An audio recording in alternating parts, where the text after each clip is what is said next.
Yep. You just need to iron a shirt before it happens. You got it on camera. Yeah, nice jacket showing about the shirt. Relax, guy. And the fly. Sorry. Tēnā koutou katoa. Hi everybody, welcome to our information session workshop. Greetings to anybody who's watching online. We have three things this afternoon. Three Waters program update. We have update on the draft scheme, consultation, preliminary outcomes for improving Bromley's roads, and the development of local alcohol policy process and progress. If you'd like to join me for our karakia. Whakataka te hau ki puru, whakataka te hau ki te tonga, hia mā kina hina ki uta, hia mā tātara ki tai, hia te atakura, hia tio, uka, hau, tihei, maururi. Thank you, everybody. And greetings to Gavin Hutchinson, who's here via Zoom. Might as well hand over to you, Gavin. Good afternoon, everyone. So this presentation is just to go through for the annual plan regarding the changes to the capital program. The obviously the long-term plan was last year. With the annual plan process, we just look to make any adjustments based on new requirements that have come up, or to adjust budgets to suit where projects are currently sitting. So I've got a presentation which hopefully you received. I'll run through. Do you want me to share it, or do you want to share it from your end, Gavin? Could you share it? Sorry, Yep, I haven't. absolutely. Yeah, apologies. Just find it.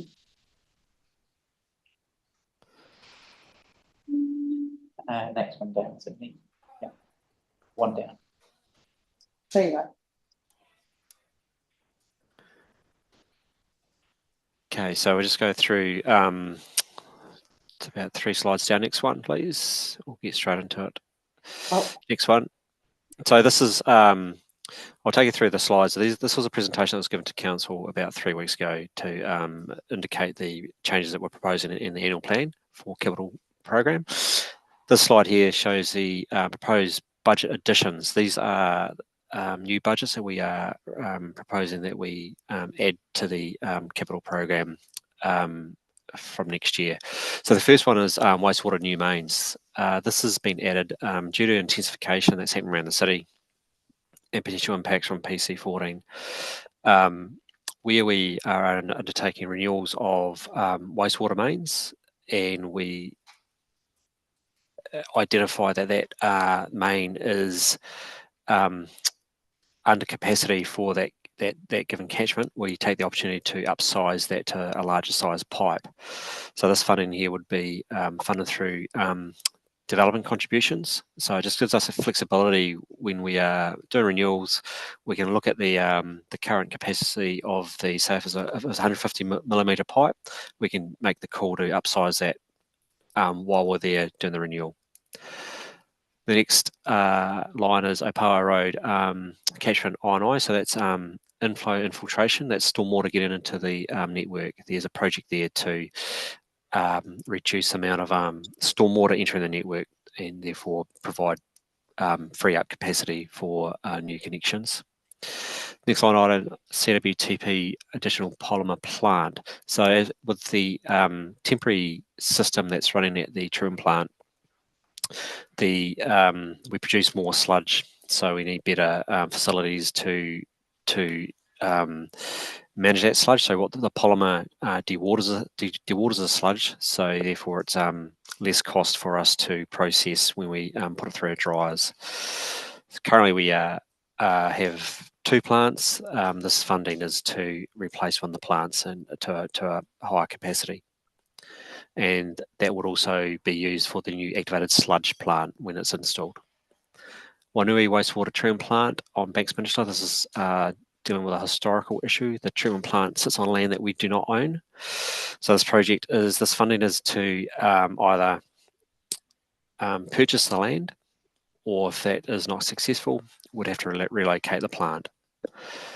The urban stormwater detention and treatment facilities, again, this is due to intensification. So this is funding to allow us to, where the opportunity arises, to purchase land for additional stormwater treatment or storage, and purely driven by intensification.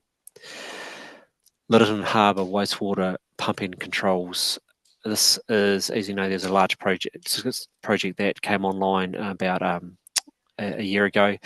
This is to go through some of the older pump stations and just update them to work better with a new system. CWTP activated sludge plant. So in the LTP, we had 115 million put in there for the new plant. This funding is to top it up based on the actual estimated costs. So this funding would come from the insurance payout. Now we've placed it in FY29. Essentially, it's forming contingency for the project. So yeah, that's why it's at FY29. Okay, because we were expecting the plant to be finished by the end of calendar year 27. Yeah, it would be just so we're looking at early 2028, I think, would be the commissioning. Early fiscal year 28. Yeah. Yes. End of 27. Yeah, so end of fiscal year 27, beginning of fiscal year 28. Yeah. So that funding has been put out at FY29. It's potentially a contingency, so would bring that back as required. Obviously, we'll be working hard to manage the budgets, so hopefully we don't have to dip it all into that completely, but we'll work hard. Next slide, please. This is rephasing. So this is where we have current projects that are based on where we're sitting. We've identified that we would have to, we're either delivering the project faster or the project isn't going as quick as we'd like. So we're just moving funding around to better suit, where we see the money being spent.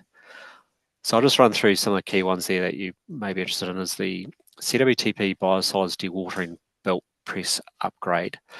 So with the that was in the long-term plan, with the activated sludge plant being now a project, we are bringing that forward so that when the new plant is finished, we also have better biosolids dewatering available, because we will produce more sludge than the old trickling filters.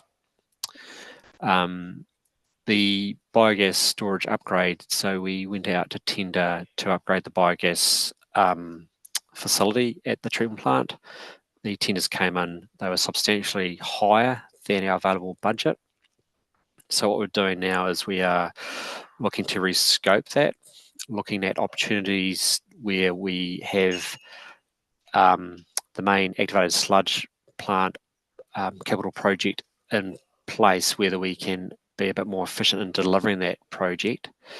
So what we had 8.8 million next year. We've pushed that out because there's no way we'll have that project reinstigated to be constructing next year. So we're just at the moment working through how we can stage that and get better value for money. The Acro Reclaim Water Treatment and Reuse Scheme, we are ahead of schedule there, and so we've brought back 5 million in funding for FY26.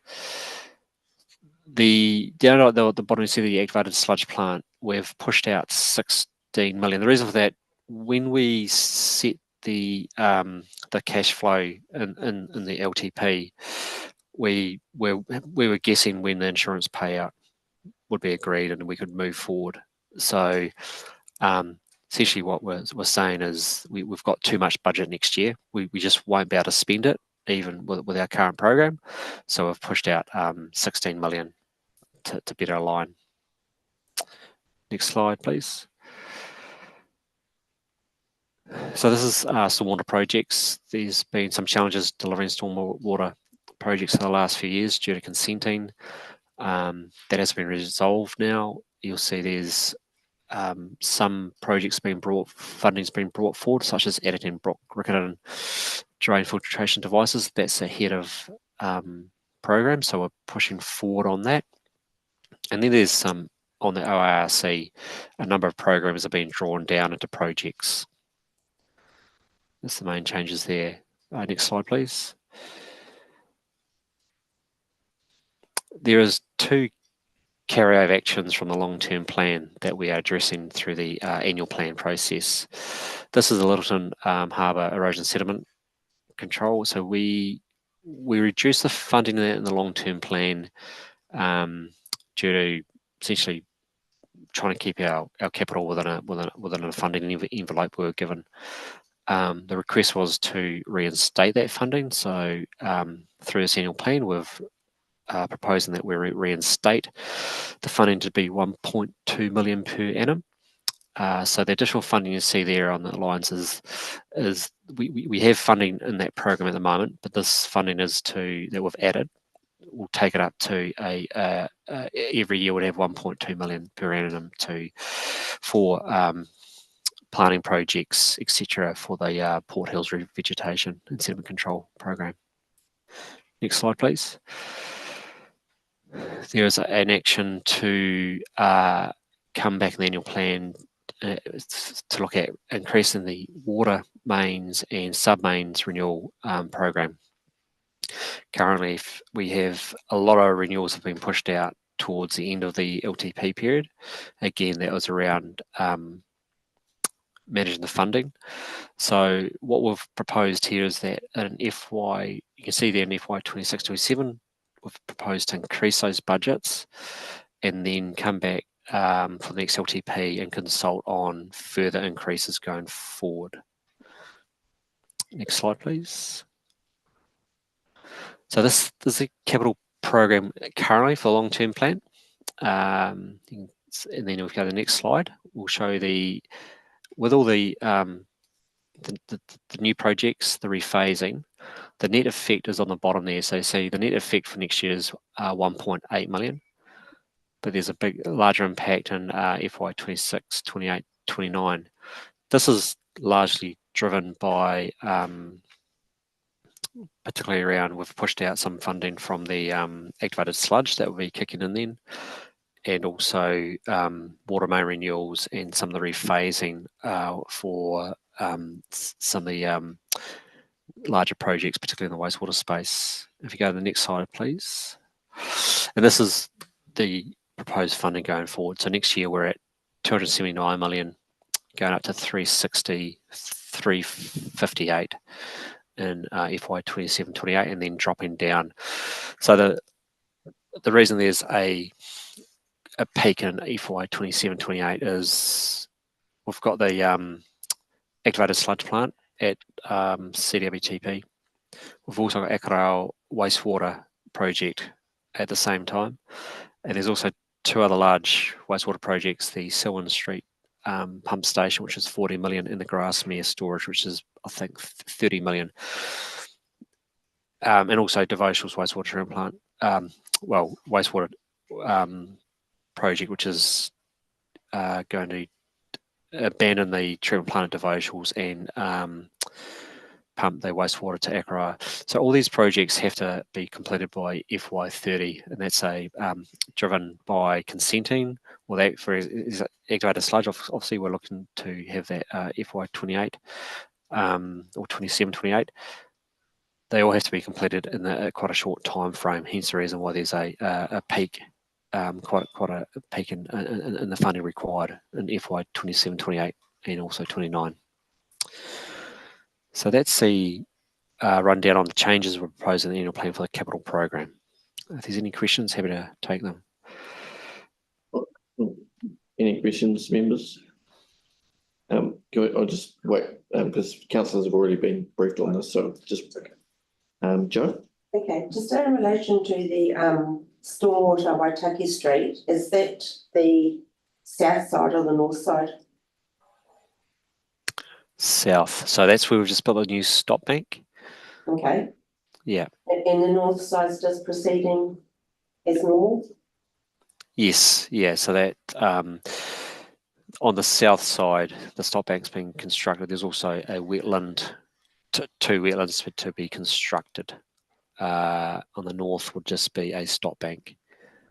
Okay, has that work for the those ponds been deferred, or is that on target? It'll be on target. So with the stop banks, we're looking to accelerate it, and it's in the long-term plan. We did bring back, I think it was 110 million into the 10-year long-term plan to increase the speed of those stop banks, and that's progressing, and we are looking to probably you'll see along the river there, particularly starting probably in 2 years' time, a lot more work happening. So there's a lot of work undergoing in the design and coordination of those stop banks. The first ones that will kick off is just carrying on from the Waitai stop bank towards Anzac Drive. Will be starting next year. So we are accelerating those as much as we can. And the other thing that I'd like to know is the Signet Street pipeline that was in a bundle. Is that still going ahead soon, hopefully? I would have to come back to you on that. I do not the project, but I can't recall where that is. Sorry. Apparently, it was in the stormwater bundle of funding.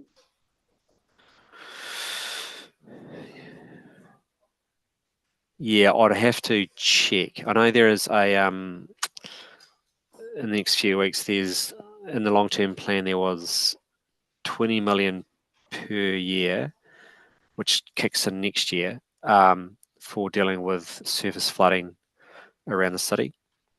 Okay. So just send that question to Cindy and she can pass it on. Yeah. Thank you. Yeah. Just interested in the delays around the OARC. What's the reason for that? Well, so some of the delays encountered on particular projects was due to the consenting around the groundwater issue with ECAN. Yeah. We have a pathway forward in the medium term. So we are to build a wetland. We have to access. We have to get a consent for a water take, and we will be in the short term using our community water supply consent. ECAN at the moment is working on a plan change. So when that plan change is in place, we won't have to use our community water take for wetlands, which for obvious reasons we don't want to do that. So that took quite some time to get to that point, and it held up a lot of projects around the city and also in our neighbours in Waimakariri. Yeah. Thank you. And what about so in terms of resourcing the implementation of the Lower Heathcote plan, what are there any projects in there that implement that, or at least are subject to it? I'd have to talk to my staff to confirm that. I couldn't tell you. Because I thought, because what was supposed to be that any projects along the Lower Heathcote catchment was supposed to be implementing that plan.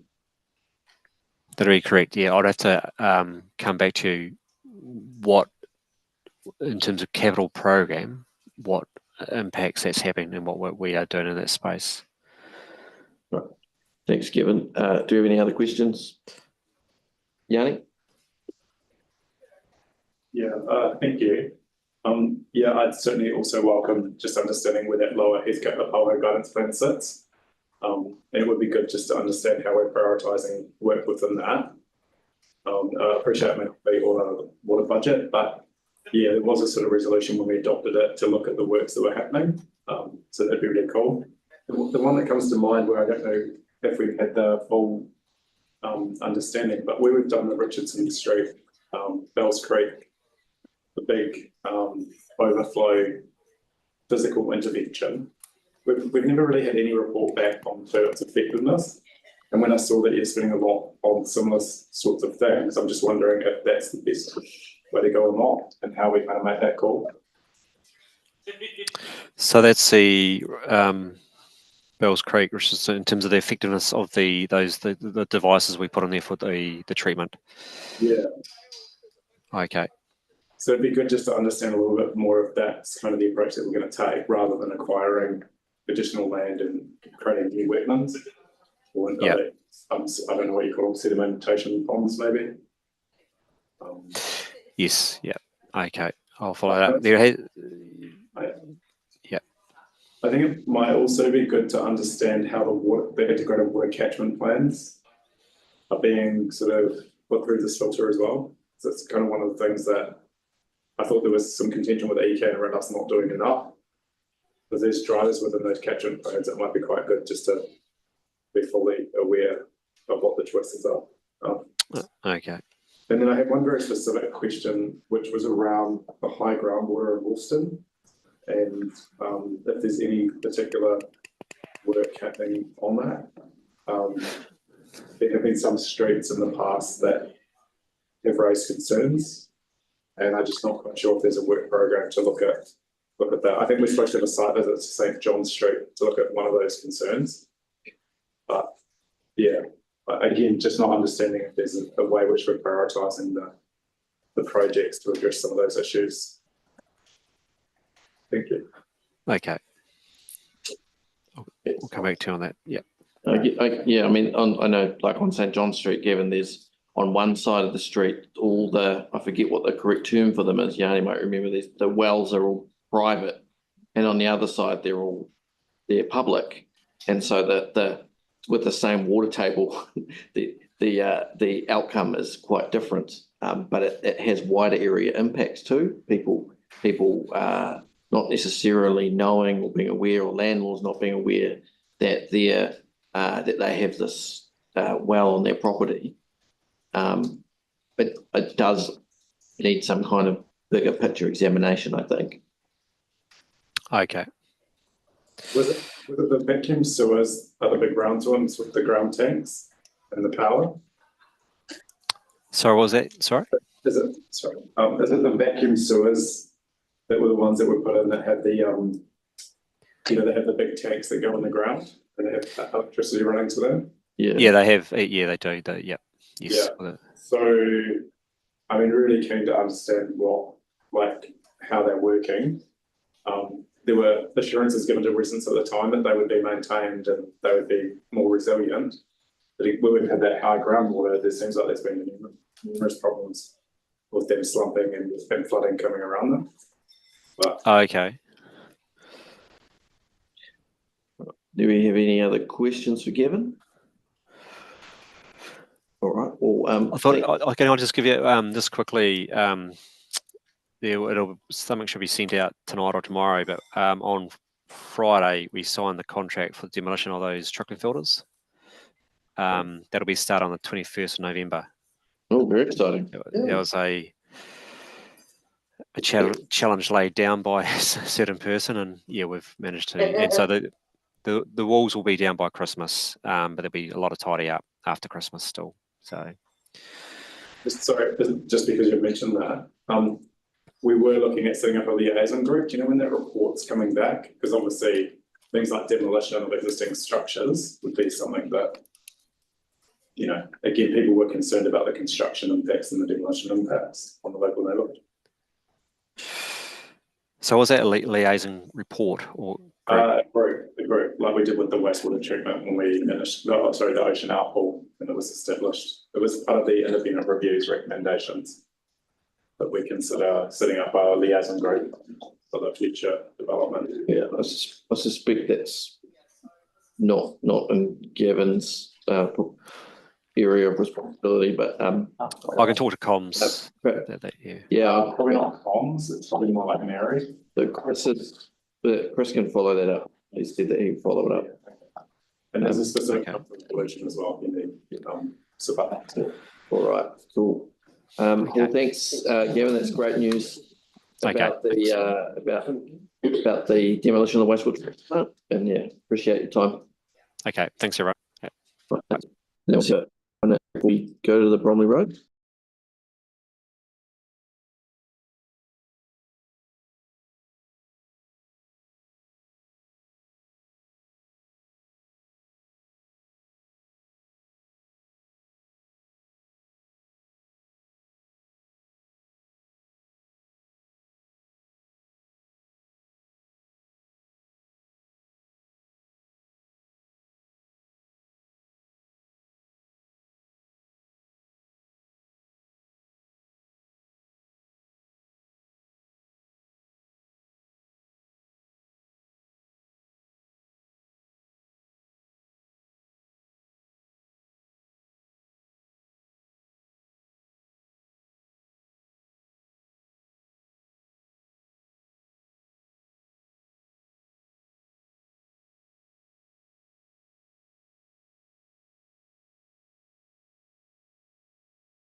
Good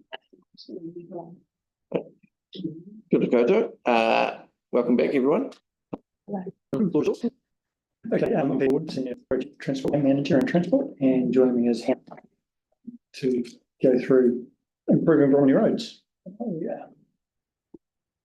yeah. So just before we get started, we'll just share something that a resident shared with us during a consultation, a drop-in session we had back in October.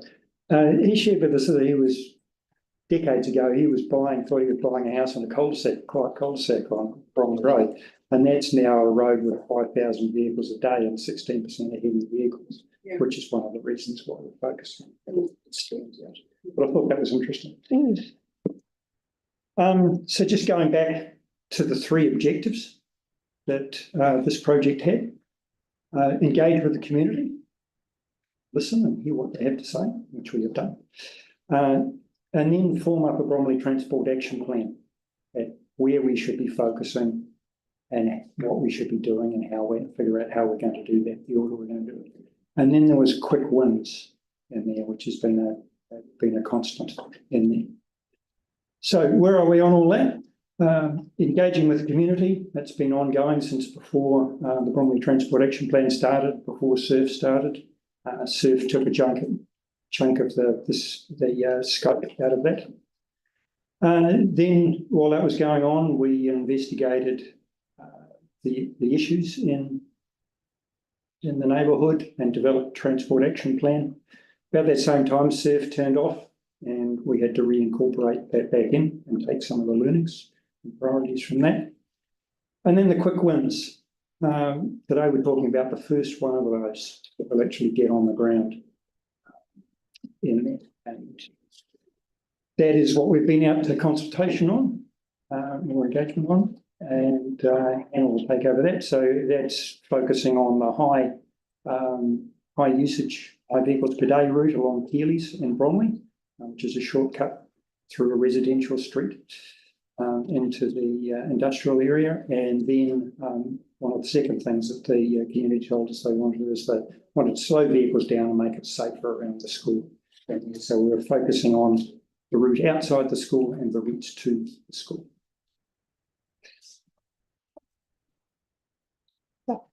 Cool. So engagement.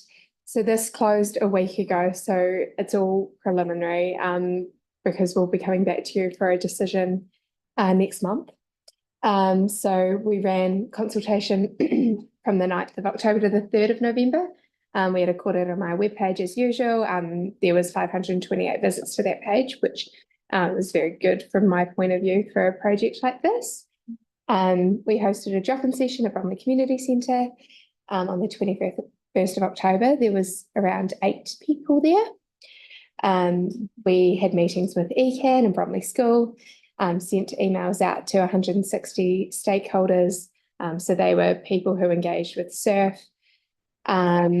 those who people can sign up to be notified for projects like this in their area by a quarter to mai, so that, and then transport stakeholders, local businesses, etc. We delivered consultation documents to affected households, including absentee owners, and received 4 physical submission forms. The rest were online, and we had newsline and social media. So that's quite comprehensive for a local project. So again, preliminary outcomes, 36 submissions. There was 68% overall when we asked, do you support the plan for Keely's and Bromley roads? 58% support, 8% somewhat, 31% no, and 1 person didn't know. When we broke that down by residents who lived within the Bromley area, because I thought that would be important for you as a board, that was slightly higher support than the full pool of submitters. We asked them what they liked and what they didn't like. What they liked, the main themes that came out was slower, safer speeds created through the speed humps, and upgrades around Bromley School as a priority. And what they didn't like was more overall holistic in nature. So this kind of thing is unneeded, a waste of money. We also had the Bromley Transport Action Plan. I think, Councillor Johansson, that was your request when prior to consultation on this scheme.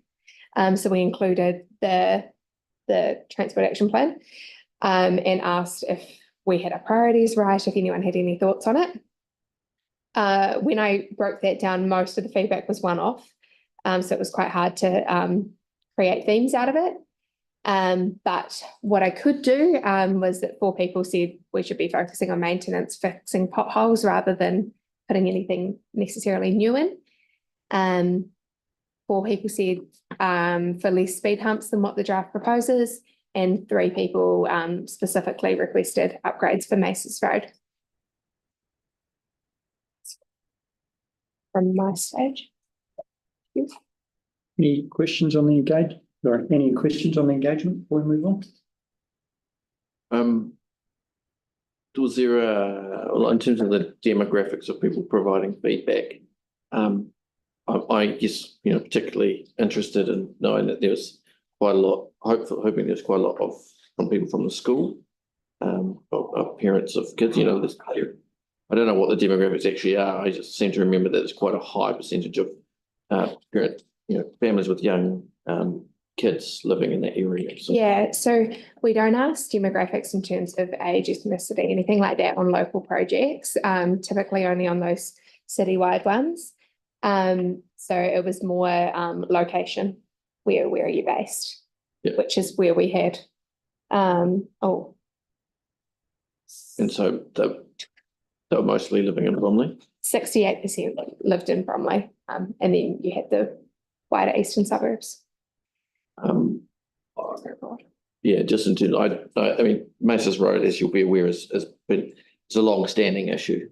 Yes, we heard that at the drop-in session. Yeah, yeah. Right. Any other questions around engagement? Sorry, just trying to sort of understand, like, in terms of the response around speed humps, and you know, we've obviously had a big backlash in Smith Street as well. Just in terms of people being aware of what we're doing, do you feel confident that people had enough visibility of the actual plan in terms of their property to know exactly what was being proposed? Like, it was, the flyers that went out were quite detailed. Yes, so the consultation documents that went out spoke to the people who had upgrades proposed for outside their house definitely received something about, and we detailed within the front page that was inclusive of speed humps.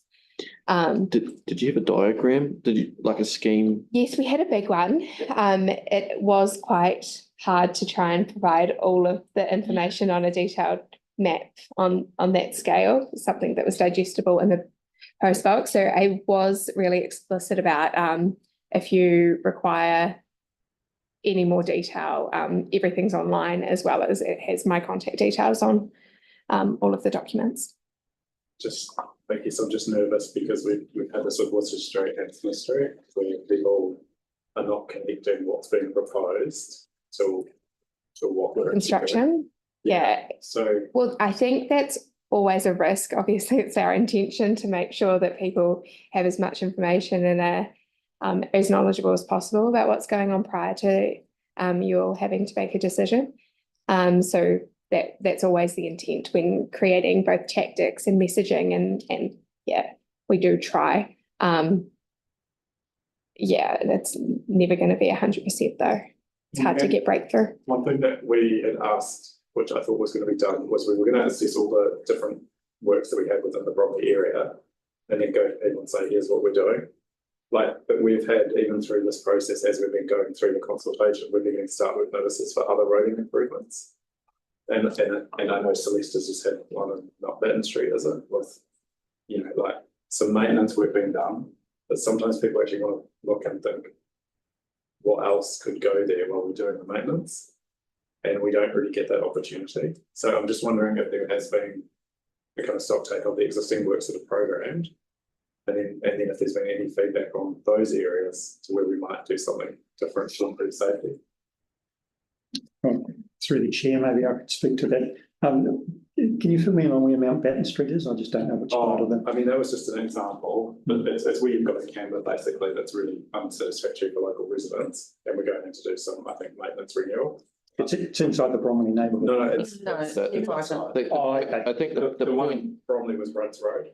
Oh, okay. So I think the point is that you know, like this resealing The carriageway that's going on in your carriageway renewal and stuff that's going on in some parts of Bromley, not that aren't included in this particular thing. So it's not really about.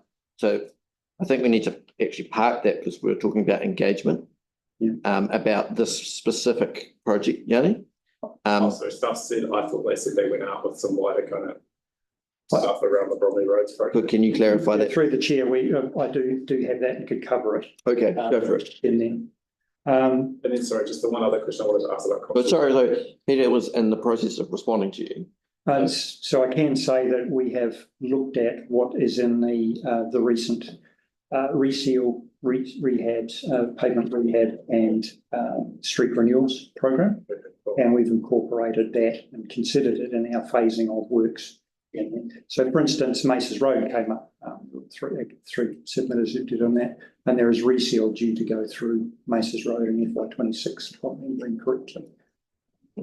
So, those sort of things have been considered. That's good to hear.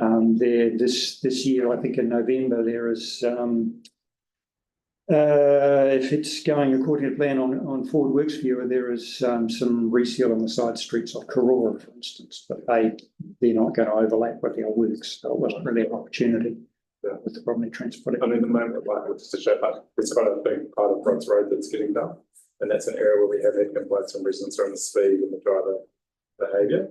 So that's why I was kind of interested to know if there'd been any feedback around some of those other areas overlaid with it. Yeah, I don't, sorry, and I don't recall any specifically around Rudd's Road, but I do recall discussing and evaluating the priorities for Rudd's Road and when would they bring that in. I can't recall exactly when that is. Yeah. We had a question from Tim. Yeah, I hope I'm a bit late, isn't going to be a silly question. But when you say reseal of Maces Road, it's not just a new chip seal layer. It must be a lot more involved because of the mess that it's in and the heights and stuff. The reseal program is just reseal, it's just the running course. So what about when the sewers are higher up? They're going to be, surely they're going to be have to have a lot more work than the average road. I would suggest that's probably the case. Different programs, different funding. The next level of intervention is pavement rehabilitation. So when we see on the condition assessments that have been done on the asset life that's left, Hay Street, for instance, is poor and has a low asset life in there. That's when you start dealing with significant quantities of deeper pavement layers. Then you get the opportunity to be able to do those, address those service lids and things like that, or during a street renewal. And a straight reseal normally wouldn't. I understand. Pardon my ignorance, have you mentioned Ruru Road? Well, I mean, that's just in the process of getting resealed as well. The horrible piece? The horrible piece. So it's got it's supposed to be getting new chip seal. I don't know about the very last bit, because I haven't driven down it recently. So look, I understand from our colleagues in the asset management team, they're coming to talk to you on the 28th of November. And I'll be able to go through about that piece. All right. The start works for Ruru went out on the 5th of September. Yes, I just need to check which section. Joe. Yeah, in regards to the consultation, are we going to get a breakdown of the response sent to us? Yeah, absolutely. So that'll be in your the decision report. Okay, thank you. Yes, sorry, I should have made clear. This is just a heads up on what's coming. Reporting is still in progress. Yeah. So just I know that we've realised that we've deviated a bit from engagement. Obviously, something that we care about a lot. So, what is this on? Yeah, it's just on the engagement. Yeah. So thank you for that briefing and the heads up. Just wanted to check in terms of the engagement. Were people given the opportunity to talk to someone? And did we consider different languages as well? There's a lot of Māori and Pacifica in this area. And then finally, when the decision-making report goes to council, are we able to, well in advance of that, give people a copy of what the actual plan is for where they live in the more detailed version, and make them really aware that the board will be making a decision and that they can see expected rates? Yes, so first question, it wasn't physical documentation was in English. However, the new kōrero My website, as opposed to what we used to consult on, has really clear translation into languages. So it's really easy to do, and translation was available on this. People did have the opportunity to speak, so my email and number is on everything. And I got quite a few phone calls really early on about this project. That was question one. Question two, we wouldn't normally provide letters to people prior to the decision. We'd normally just, if people wanted to provide feedback, their time in doing so has been, and it would confuse the process a little bit. But we would advise all submitters of the ability to speak at the meeting. I think it would be good. I know it's not normal but if the people who are looking like having speed humps outside their house, the people, 2 houses either side.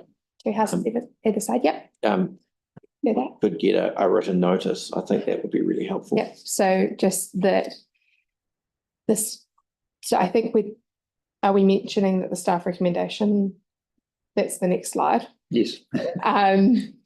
would be because there was support of the project is largely for it to stay the same. So we could say that staff will be recommending this, and it involves a speed hump outside of your property. You have the ability to speak at this meeting, and we'd just make sure we had plenty of time for scheduling of that.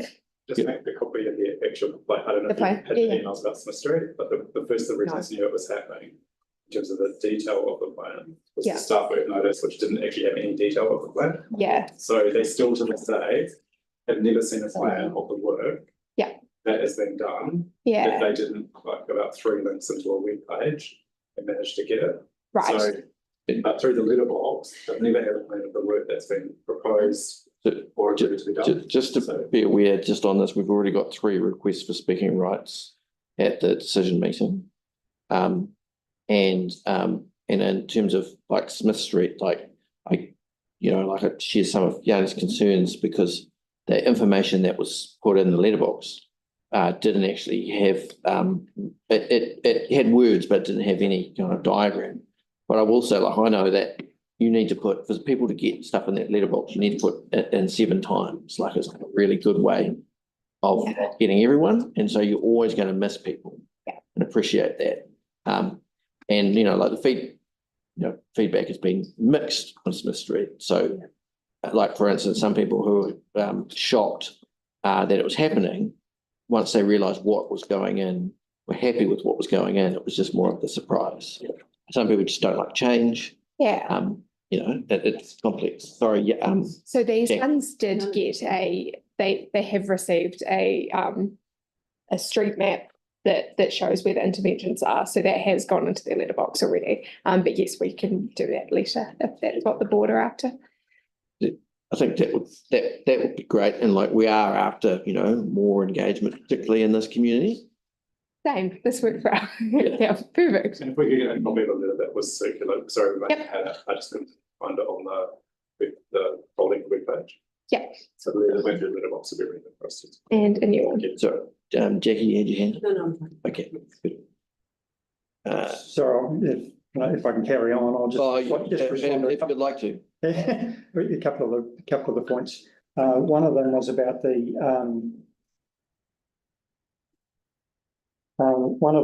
the feedback on speed bumps, which is interesting. A colleague in Aranui, that Councillor Barber was involved with, shared with me that some of the residents didn't actually like the intersection tightening and the tightening of the curves, and they just wanted more speed bumps. They welcomed as many as they could get, and so that was interesting. Well, of the requests, like in terms of like door knocking, of the things that people most often say they like on their street, it's speed bumps. The one thing I should feedback to you just on the start works notices that go into people's letterboxes, we're very restricted on what we're allowed to put in there because of the way the process works in there. So yes, a lot of those will have a general area of where the works are occurring, not right down to the detail. That comes at the stage we're at now. So if we move on, we'll get through to the scheme drawings that people had access during the engagement. So as Hannah said, there was no significant changes arising from the submissions. So it's anticipated we're not going to propose any significant changes to the final scheme. We're coming back to the board on the 9th of December for a decision on taking it forward into detailed design and construction. This was what we talked to you about, where the scheme was being located on Keely's and Bromley, and along Keely's past the school through to McGregor's.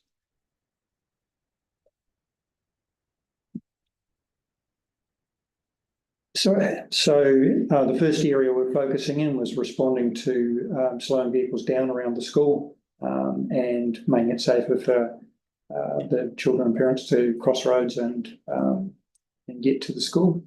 There's some existing build outs there at the school, and we're just proposing to put cuttings in there. There's cut downs in there to make a crossing point that people can choose to use in between two speed humps. The school chose to, oh, sorry, that's the community centre there. Yeah. Skip past one, no, okay.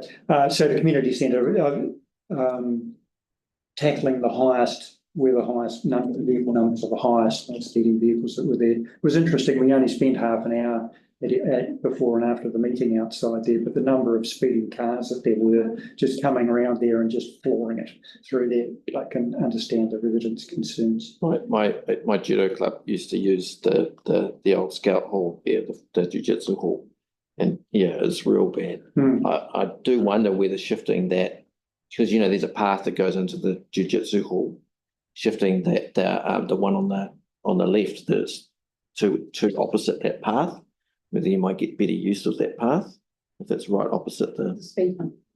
yeah, the proposed the speed hump. Well, the intention of speed humps is to calm traffic, not to be a crossing. Sorry, I thought it was a crossing. Yeah, don't worry. Disregard. No, there was a crossing there. I think they raised somewhere in there during surf, I think, there were raised crossings. Yeah, just where you got it's quite useful to stay on the floating point, but yeah, I mean, I would also wonder whether that's the best location for the crossing too.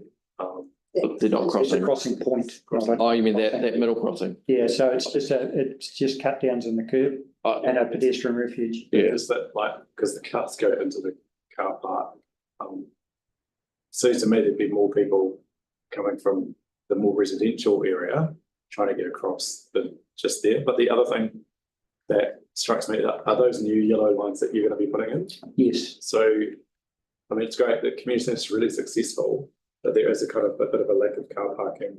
And I did wonder whether there was any thought to looking at, I appreciate not part of this project, but maybe if we are removing the car parking outside, maybe having more parking in the actual extending the car park that's in there. That would be something we'd have to talk to Parks about, obviously, if that was the intention. So just a heads up on, or you'll get this in detail in December the 9th, but my understanding is that it was about space that was currently used for parking, about 15 would be taken up by the yellow lines associated with the central median islands there and the pedestrian restaurant refuge. There's restaurant. Small restaurant. Yeah. It's a busy road, you wouldn't want to spend too much time there. Also it's noted that the bus stops will get slightly longer because they were of an older design and didn't provide for the lengths that buses are now. So we'd have lost a couple of parks anyway, making those compliant. Then the rest of that route is down Keely's. There's only a couple of speed humps down Keely's in there and one on Bromley to control vehicle speeds through the intersection. We had submissions on surf for those. And some bollards with reflective markers on them just to stop people bypassing around on the verge there. And then the route up past the school, this time we'll get it right. Cut downs in existing build outs. The Kia crossing, the school didn't want that moved, so that was quite good in there. So that will all go through without too many changes. So just off that, looking at the one before this one, it's quite bleak, and the left-hand side is really unkempt. Has there been any thought to, and going back to one of the original project objectives was to improve some of the amenity in this community? So was there any thought to putting in any sort of plantings or planter boxes, maybe with some colourful flowers or wildflowers or something that would enhance the amenity? On the cemetery side. Yeah, if you just put back to see how it's all, sort of planned. Yeah, Although there are trees there, and you'll see that the verge seems to be quite well used for parking and other It things. is one of the ongoing challenges. So it regenerates and then people park on it when it's wet and that kind of thing. Like you'd have to put bollards along there or something to stop people from parking there. But look, we're not going to solve all of the problems in Bromley in this first phase of work with what we've got left from the $1 million that was put in there. There are going to be subsequent phases of work, and I guess one thing that occurred to me and perhaps other people is that the roads are so busy in there and they're so concerned and focused on what's there at the moment. They probably haven't got much chance to think about what it could be like in the future, and we will be having to come back. it's just like because we've abandoned the healthy streets approach, which we always used to kind of do, and so yeah, and I mean I don't know, it's just social media, but just one of the kind of most negative things I get from people is, they're just putting in speed bumps. And the visual kind of pollution of a whole bunch of signage and speed bumps just resonates quite negatively with people who already, and if you read the independent review with the wastewater treatment plant, already feel like we don't value and respect their amenity or their environment very much at all. So if there's I'm happy to move, maybe I should go to council with greening the Bromley plan like they've done with Worcester Street and Gloucester. I just came past, I think it was Gloucester, where they've got little casual, they've got like tree Hereford Street. things, Hereford Street. So it seems to me that, something we should be considering. Yeah, they spent about 250,000 on putting that little things with trees in them. So which has a dual effect of narrowing the road and putting some greenery in there. I quite like that too. But obviously it's a different phase of work. If there's any opportunity within the what funding is available to improve the amenity, cool. But I guess that if there's any money left over, you can come back to us. Now's the time during the annual plan process. Yeah. And the other thing is like where kids are involved in, like whether it's painting an intersection, painting final boxes, that's been really positive. So if there's any opportunities like that, I think we should be thinking about as a board. The only other question that I think is kind of outstanding, we met with the people that do the school travel plans, and I just wasn't sure from the presentation if we've had the feedback from the school and looked at the travel plan and how that's integrated. I think, were we going to get circulated with copies of the feedback? Oh, The school travel plans that the staff have done with Bromley and Te Aratai? I'm not sure. I think.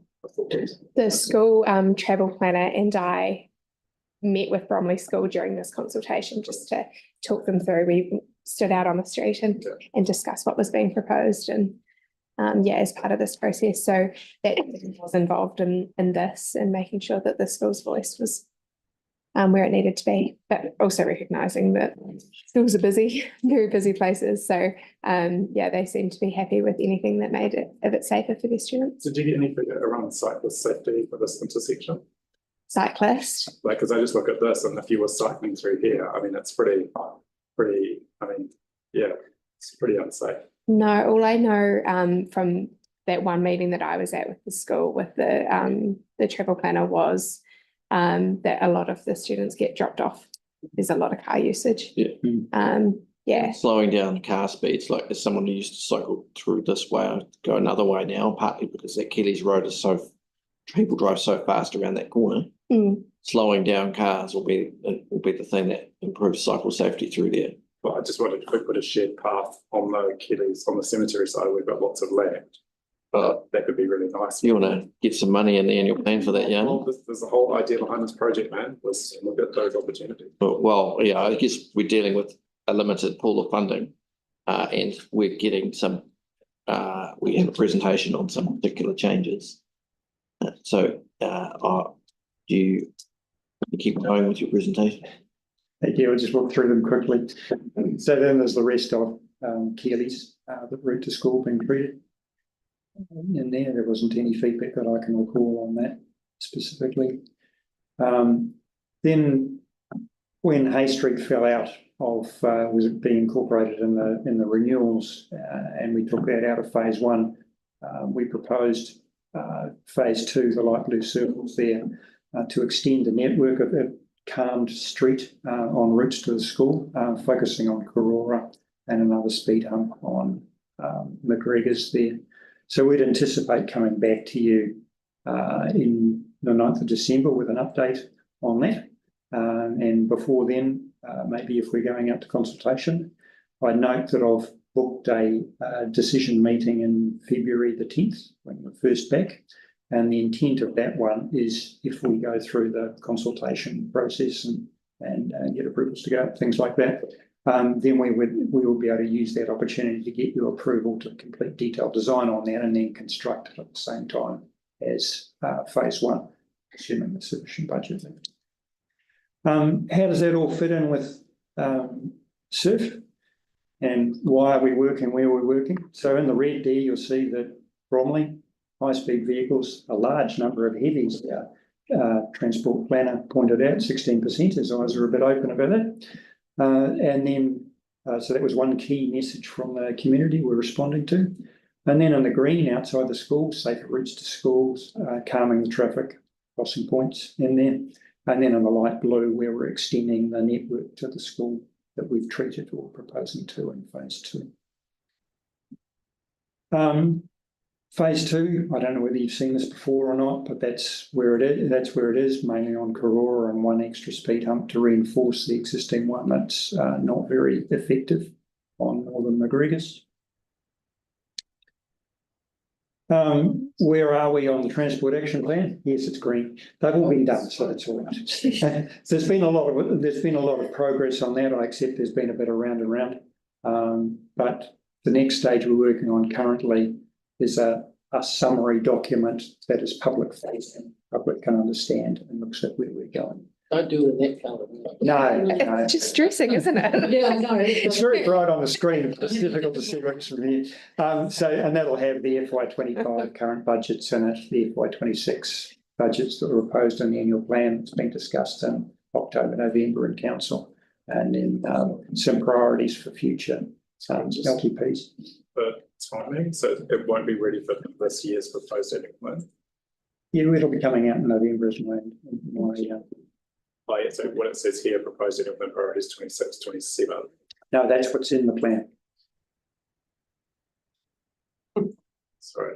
So it'll show, well, the funding that was discussed in council, the $1.5 million FY26 that was proposed by staff, and $3.5 million in it. But we were supposed to go to the 24 LTP with a list, you know, like we were supposed to consult and then go to the LTP with the consultation and the list of actions. But we haven't done that. We're going to be able to do that for this year's annual plan, draft annual plan, or yes, yeah, that's what it's there for. So 25, 26. Yep. Yeah. Okay, cool.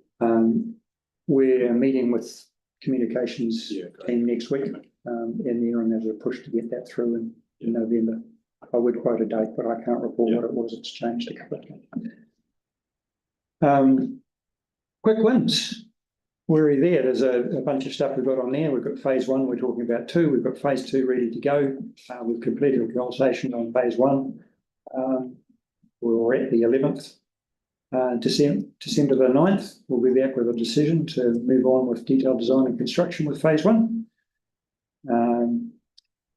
We're all set up to do the detailed design for phase one at the moment. And in February, March, we're anticipating construction of phase one. It's probably about a month's worth of work there, and we're aiming to bring on phase two, subject to giving the sufficient budget to get that tacked on the end of the construction as well. In summary, where are we on the grand plan? Engaging with the community, multiple instances of that. SEF's been turned off, reincorporated in the Bromley Transport Action Plan. We've investigated that, we've developed the plan and priorities. We've updated it for SURF. We've started to engage on that, the priorities, the 121 sites through Bromley, with the consultation that we completed in the drop-in session in October. And we're now out to the stage of, on the quick wins, of moving forward into approvals for construction in December for phase one and in phase two early next year. And then we go back, update the plan and the priorities, the feedback we've got, and then rinse and repeat. And we'll be aiming to come back to you with a a scheme and a consultation each year and construction each year. Make sure the plan. All right. Thank you. Questions? Yes, Greg? Just one question, particularly around the the road intersection. There's already a raised platform on that intersection. You're looking at putting, is there 2 or 3 speed bumps on it? Yeah, that's a difficult. Those are difficult ones. They're best we can determine there are not. How do I put it kindly? They're less effective than we would normally put in currently with current practice. Is it due to the size that they've been put in it? The height and the approach angle. Does that then become a maintenance budget issue rather than a capital expense? I think it wasn't designed to be effective. Well, it was back in the days of Yeah. different speed limits, different times. If I'm being kind, but they're just not effective enough. And all we can do at the moment is reinforce them with speed humps. Yeah, and so is that staying? So you've got a speed bump to a speed platform? All right, any other questions? We'll come back to you, Yanni. I thought I saw another question over here. No? Okay, Yanni. And we should note that skirt went in and actually reduced a whole bunch of speed platforms and bumps around the city too. And there it is. But I was just interested if anyone's done any work on cycling and pedestrian. Like, we've got a big focus on speed bumps, so I get that to slow the traffic down. Hopefully make it harder for heavy vehicles to run through, speed through. But I'm still kind of left looking at that thinking, compared to some of the other communities where we're doing interventions, there's a real lack of focus on cycling and pedestrian amenity and safety. So I'm just wondering, has anyone looked at like the cycling opportunities through here? Because I did seem to recall so if we had some sort of assessment around that, but there doesn't seem to be any interventions around that, making it easier. The first instance would get to look at that would be as part of a renewal, which would be if the annual plan gets approved as the draft currently is, would be on Hay Street in there. That was a key route that was identified during surf for cycling in there. It's a difficult one because we've got a major cycleway along Linwood, but where do we need connections and where are they going to? That's the question I think we've got to ask and answer. All right. Well, thank you very much, Peter and Hannah. Appreciate your work, and we look forward to receiving the decision report. And look, if there are any actions, then please send them through quickly because we're writing the report as we speak. Just the one action was to not with to either side of the proposed hump. Excellent. Yeah. And any opportunities for that anything possibly that could be done to lift the amenity if it's all available to you. I'll ask questions and see where that sort of funding comes from. I appreciate it. Probably as part of renewals. Yeah, I mean, like when we did Streets for People, there was a little bit available in the budget to improve some of the berms. It was done. It was really appreciated. So, if anything like that, right. All right. Thank you very much. Also, there's a Bromley community event coming up as well, so it'd be good to think about some visibility there. Like the Christmas thing. Yeah, there's Christmas in the Brom. There's also It's in the Brom. Brom. Great name. Yeah. There's also the AGM of the community association. Great. We'll talk to the cabinet. Yeah. All right. Thank you. Thank you. Right. Thanks. Got a couple of minutes, so we'll just have a quick break and then we'll go on to the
Back on, oh, we're back online, and now we're here to talk about my third favourite topic, local alcohol policy.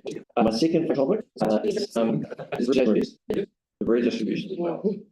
Okay. Please, join us, Claire and Tim. Right now, I think that's probably useful if I say councillors. Remember that you will be decision makers on the local alcohol policy, and that the industry is extremely litigious. Just bear that in mind. And we've also been. And you've also been briefed. Right. Kia ora koutou, everybody. My name's Claire Fletcher. I'm the Senior Engagement Advisor on the Local Alcohol Policy Development. If it's red, that's right, not green. The light. Red's on. Red's on. My name's push the button again there. Yeah. So when the one that's you can see sound waves coming out of the face. Yeah. So you want that to be you. And it should be red. Yes. You put your thing in. Here we go. Come on, that's great. With me today is Philip Henderson, our policy lead, and Amy Martin, our research lead. And behind us, we also have Wade Morris, one of our legal counsel who's working on this project. The four of us actually represent a group of 10 that are working on the local alcohol policy in council.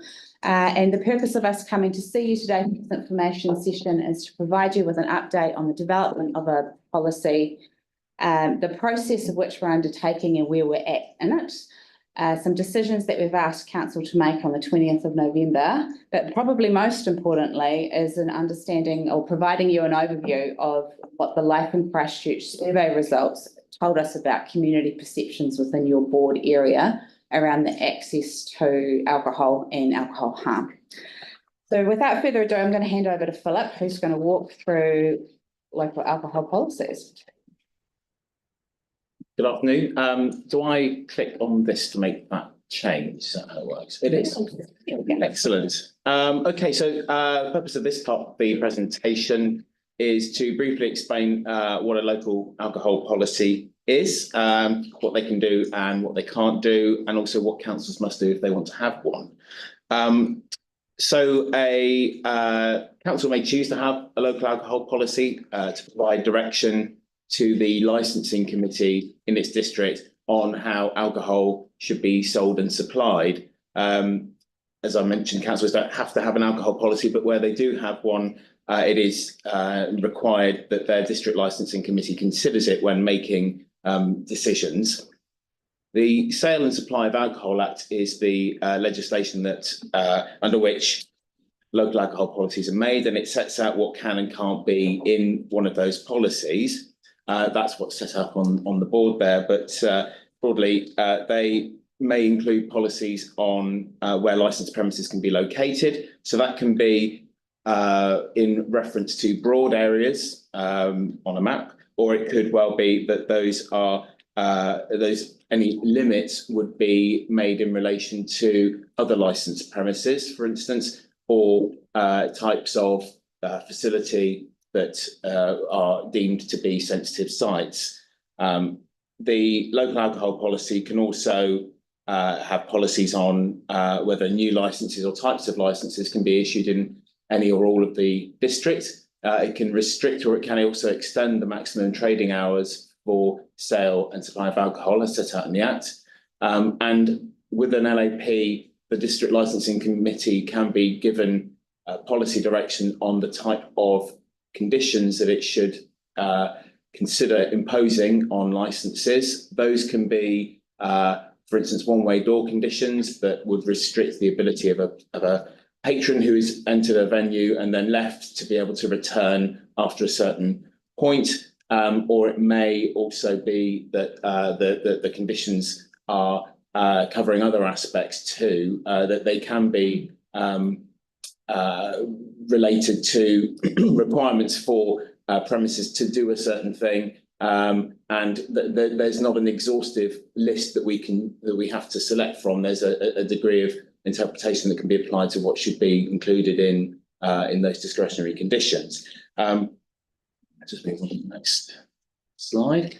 An LAP can't, however, include policies on anything that does not relate directly to licensing. So in that respect, an LAP is not a general alcohol strategy or plan. Its scope is defined in the Act, and it's very clear that it can't include policies on any matters that are not related to licensing.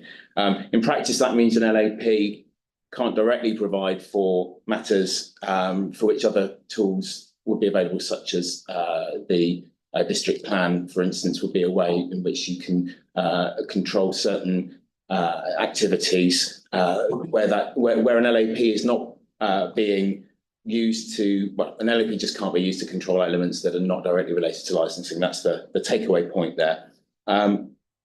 It also means that an LAP can't directly provide for the wider range of issues that may be associated with alcohol-related harm, other than those points relating to licensing. There is a statutory process we must follow if we want to have a local alcohol policy. We must produce a draft policy that considers the nature and severity of alcohol-related nature and severity of alcohol-related harm in the district using local statistics available. So the Act will set out the minimum steps that a council must take if it wants to have a local alcohol policy. It requires us to consult certain parties, so that's the police, medical officer of health, and the licensing inspectors in the district. It also requires that we consider certain information about the districts, including information about the health of residents in the districts, and also, as I mentioned, the nature and severity of alcohol-related issues arising in the district. So those are steps we have to take. We have to consult those parties. We have to consider the information they provide us on those subjects. Again, as the LAP title suggests, it's a local alcohol policy made with information about a place and its people. And that also means that we have to just bear that in mind if we're looking at other LAPs and what might be of relevance to other districts may not be relevant to us. We need to just look at the information, the data that we find relating to our district and work with that. Doesn't mean we can't look at other LAPs for inspiration, but we need to make sure that we're using the data that's relevant to us in how we come up with the policy tools. I'll now hand over to Claire for the next slide. So as Philip mentioned, the Sale and Supply of Alcohol Act is very prescriptive in terms of the process in which we need to undertake, and it demands quite a bit of requesting, collating and analysing of data from multiple agencies and sources. So since June, since the council, we commenced the process, we've been gathering information from our statutory consultees, the police and Health New Zealand in particular, and then also looking at overall health indicators, nature and severity of alcohol-related problems in the district from the police data, objectives and policies in the district plan, the number, location and hours of licensing information, alcohol bans and bylaw information, demography of the district, and the overall health data, the statistics that we've been provided to understand what are the issues within Christchurch and the potential options to create solutions. The statutory data has only recently come in, so we are still analysing results as we speak, and we won't be able to tell you much about that or anything about that today. But what we did do in September that we can talk about today is the Life in Christchurch survey, which over 5,000 residents participated in and provided us feedback around access to, or their perceptions of access to, an alcohol-related harm within their communities, which was in the neighbourhood survey that went out in September.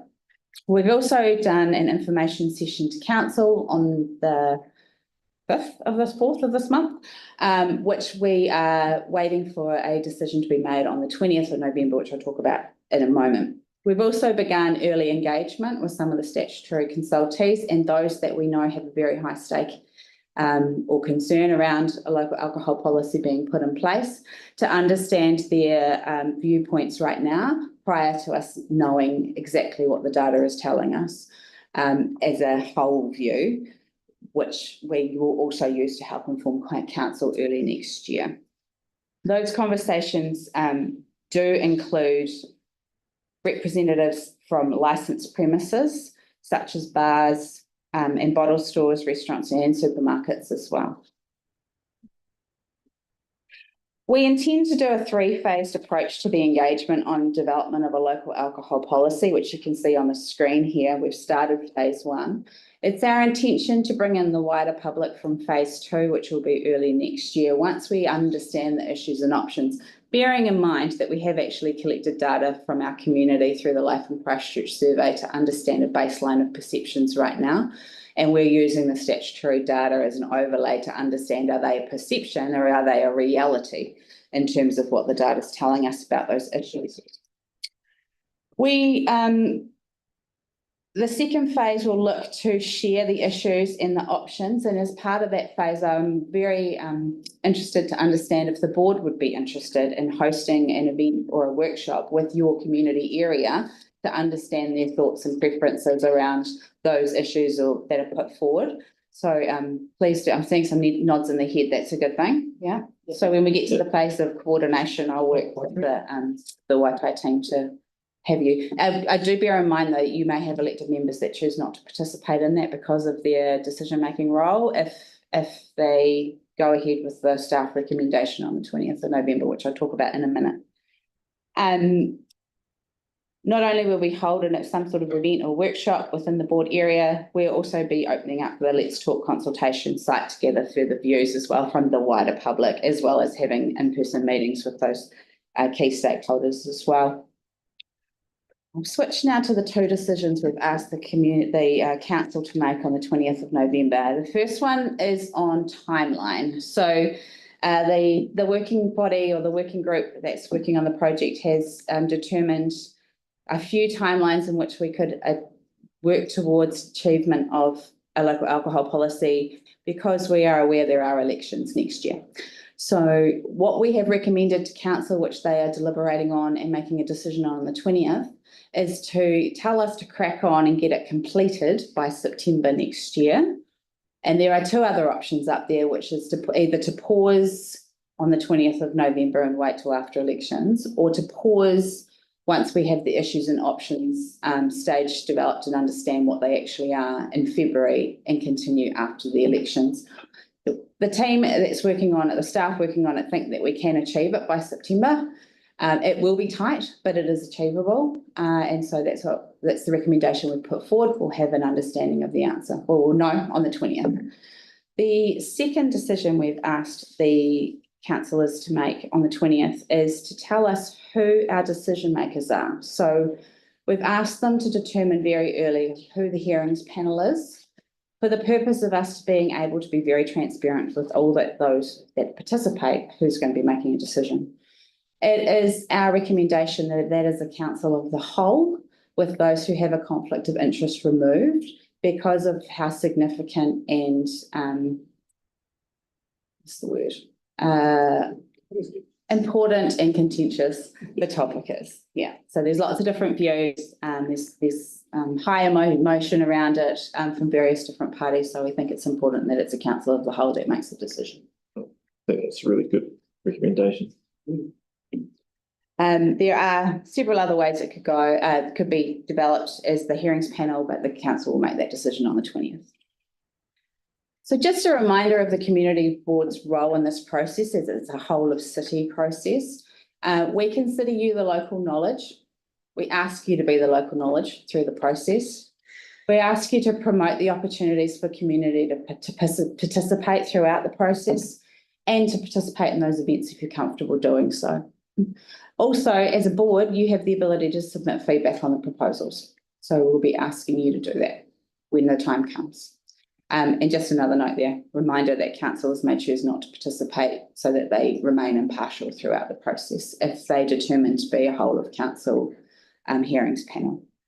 I'm now going to throw to Amy, and Amy's going to talk you through the results from Life in Christchurch for the Coastal-Burwood-Linwood area.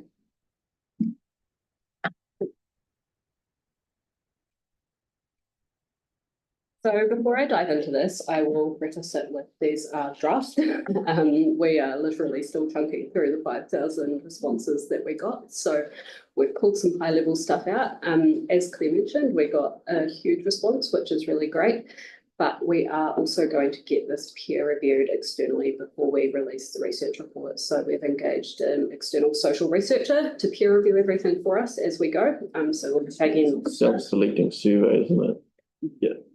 And come to that. So as you can see, we did get a really large response, and we actually got a really good spread across each of the community boards as well. So the average for the urban area was 963 people per board. The reason we did it through the Life in Christchurch survey was it's a really nice way to be able to go out and ask questions without having to wave a big flag around it. So we put it in the context of the wider neighbourhood survey, where we were asking people about a range of topics and issues to do with their neighbourhoods, and alcohol was just one. To give you some context around those numbers in that table, we can do a representative sample of Christchurch, the whole of Christchurch, and 770 people. So those are really good numbers. What you lose with that is the ability for a range of people to give feedback. So we were watching this quite carefully as it was in field, and we're pushing reminders out to groups that we knew we were low in. But the reality is now that any online survey that we send out, whether we send it out or a research company does it for us, it's self-selecting, and it's really, really hard to do random surveying anymore. Into some of the findings. So access and control. I will preface as well that these are just for your board area, so I've trimmed it down. If you want the council briefing information for the whole of the city, they're available in last week's briefing papers. We might circulate them as well. So in terms of the Waitai board, there is a desire from communities to have more of a say on decisions made about licensed premises in their local neighbourhood. And generally there's a level of agreement that alcohol is too easy to get a hold of in Christchurch, and that more harm occurs in places where alcohol is easier to access. Less than a third of respondents from Waitai agreed that the current rules, regulations and restrictions are adequate for addressing alcohol-related harm, so the bulk sat in the either neither agree nor disagree categories. And respondents from the Linwood wards specifically were statistically more likely to disagree that the rules, regulations and restrictions are adequate. The respondents for Burwood were statistically less likely to agree that they were adequate, but there was no statistical relationship with the disagree response option. So when I talk about statistical significance testing, we've tested it across all of the wards in the city, not just the ones in your ward. And so in terms of where alcohol-related harm happened, we tested a range of places and spaces, and generally respondents agreed that to some degree alcohol-related harm occurs in each of the locations we tested. However, the level of harm varied significantly across them, and you can see those spaces in the green box on the slide.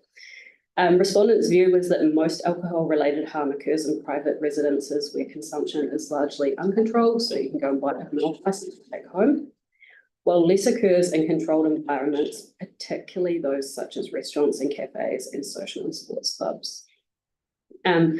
Respondents from the Waitai board told us that a lot or a moderate amount of harm occurs in pubs, bars and nightclubs, but had different views on other licensed premises. So that's your restaurants and cafes. So generally more control, less harm, but there was a slightly different view around pubs, bars and nightclubs.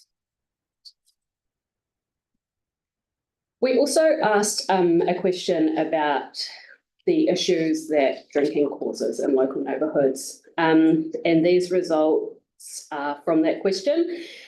The tables are from statistical testing that looked at the frequency at which respondents reported these issues occur in their neighbourhood compared to all other wards in the city. So remember context, all other wards in the city. The more arrows there are next to an issue, the stronger the statistical relationship. So on the screen, you've got Burwood. And respondents from the Burwood ward were statistically more likely to report that alcohol contributes to loud noise, offensive and nuisance behaviour, physical violence and assault frequently being an issue in their neighbourhood. They're also more likely to report that it contributes to public disorder, occasionally being a problem. Questions? So those who live in the coastal ward were statistically more likely to report that drinking contributes to a number of the issues surveyed, being issues either frequently or occasionally in the neighbourhood, and you can see that they're relatively similar to the Burwood ward. And then Linwood. So respondents from the Linwood ward were statistically more likely to report that drinking contributes to a large number of issues. Oh, there we go. Got them in the wrong order. To report that drinking contributes to a large number of issues surveyed being a problem either frequently or occasionally. So you can see that the list for Linwood is quite a bit longer than the other two wards. And there was some pretty strong statistical relationships there.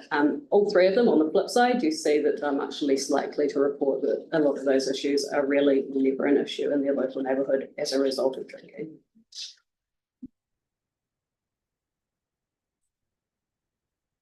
We tested the number of licensed premises that are in a neighbourhood, and generally the majority of the respondents from the ward area felt that there are around the right number in their neighbourhood.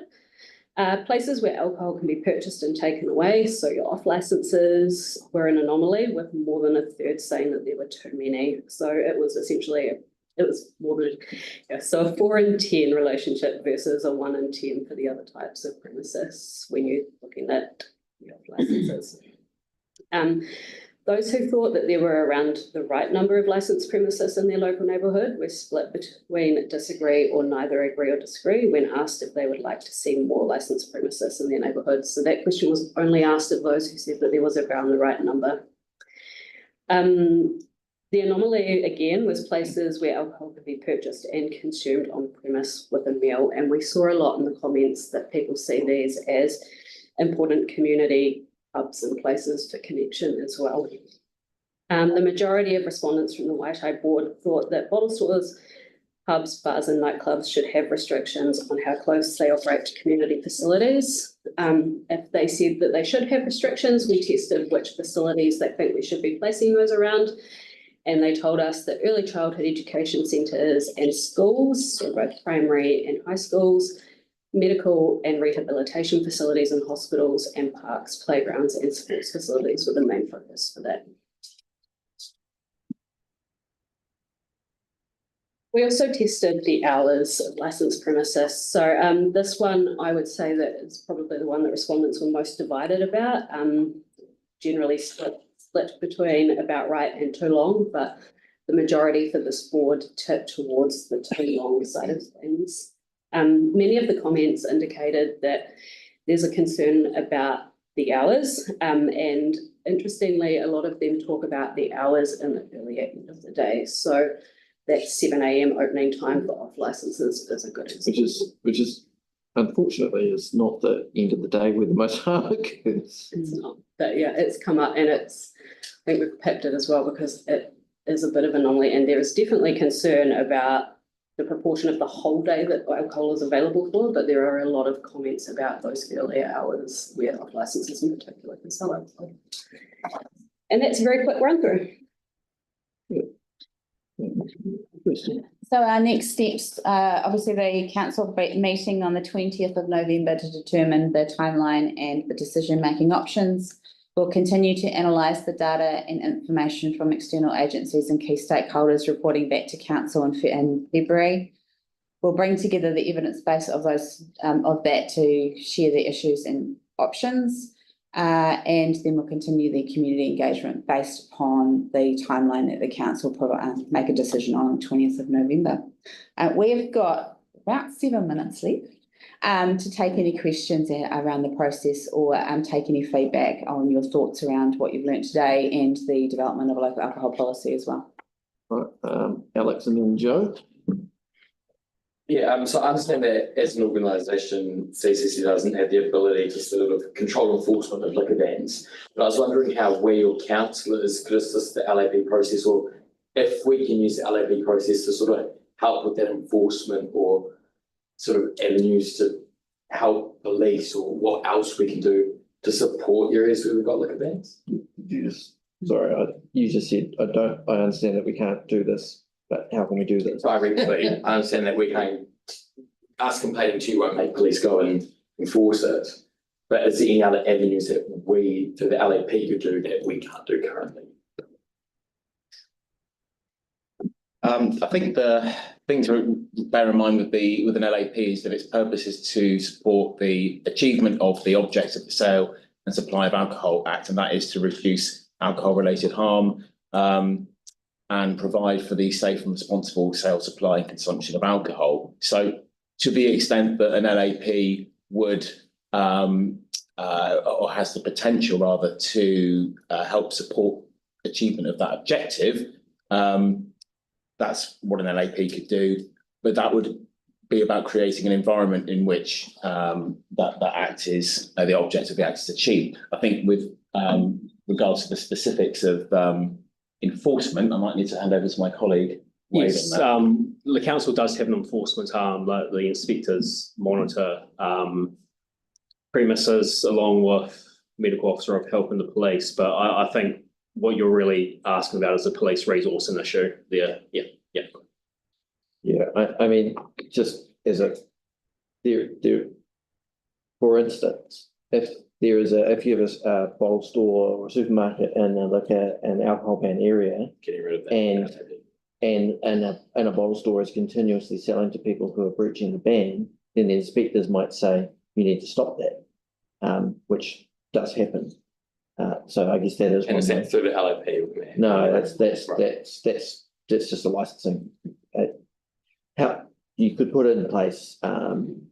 Just thinking about how like here you could put in place like a restriction on the type of restriction on single sales of beers, for instance, something like that.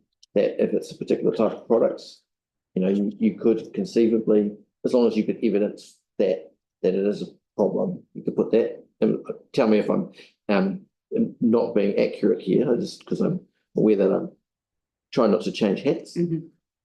But that's probably correct. I mean, the key is that it's a local alcohol policy. If there's community sentiment for a certain restriction, then it absolutely can be included in LAP, subject to evidence of harm and the reasonability test around business continuity.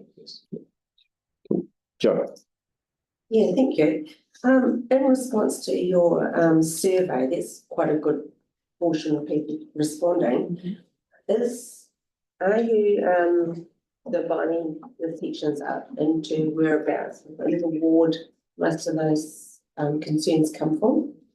I can dig down more. So in Life in Christchurch, we ask people what suburb they live in and then build up from there. So our lowest common denominator in terms of location is suburb, and then we build it up to ward. One thing we do have to be careful about when we get down to suburb is our sample size and just making sure that we've got enough people to keep it anonymous and that no one can be identified. Yeah, it'd be just really good to be able to pinpoint the areas that most people are concerned about. Like I know, for instance, here we've got an alcohol ban in New Brighton, but there is a lot of issues with people drinking within that ban, and the enforcement is really difficult to actually get if you want to. When you said you're taking some data off police reports, a lot of people have given up reporting to the police because there's nothing that comes in response to doing that half the time. So it would be really good to actually know that the data the police have is actually only a little tiny bit. There's a whole, it's a tip of the iceberg situation. And that's why I think it's important that we take the likes of the data from the police and couple it with the community data, and together it starts to form a nice picture for us. Yeah, thank you. All right, thank you. We come to the end of our time, but so really appreciate your all the hard work you're putting in. It'd be my own view, not speaking for the is better to expedite it and have one in place. We can then review at a later time than boards it. I mean, elections are just part of the way of life, and that you guys continue working no matter who's elected. So and people can vote if they don't like what you have.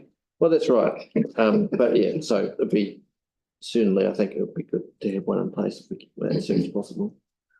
All right. Well, yeah. Thank you. Stuff. Thanks. Thank you. Thank you. Right. Well, I will close our information session, and then we will have a 15-minute break before our notified meeting time starts.